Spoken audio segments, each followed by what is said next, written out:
fjalën kurajuese.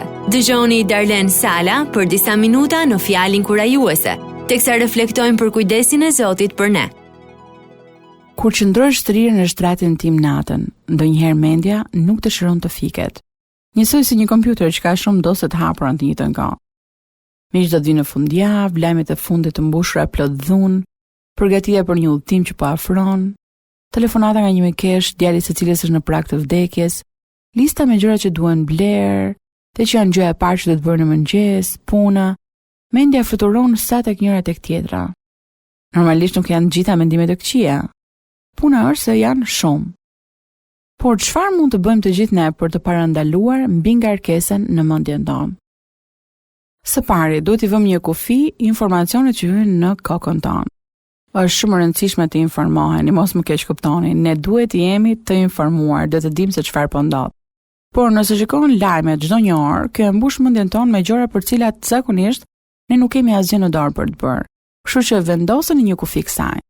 Së dyti, kur miqt kanë probleme të mëdha në jetën e tyre, gjëja më e mirë që mund të bëni për ta është t'i dëgjoni me vëmendje, t'u jepni ndonjë ndihmë për cilën ka nevojë dhe të luteni. Edhe për këtë gjë kam mësuar se duhet vendosim kufi. Nëse mbani një blok stereolaps pranë shtratit për të mbajtur shënim në mbrëmje, ato gjëra që duhet të bëni, mund t'ju ndihmojë t'i largoni nga mendja dhe mbasë kështu do të flini më shpejt edhe më qetë.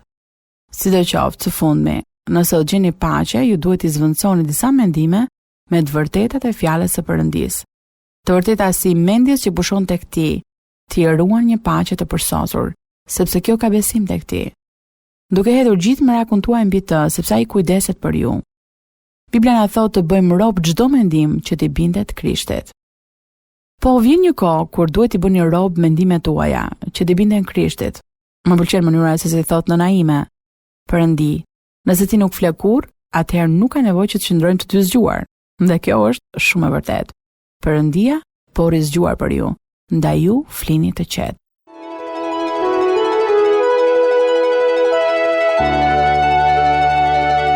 Dëgjuat fjalën kurajuese të Darlen Sala.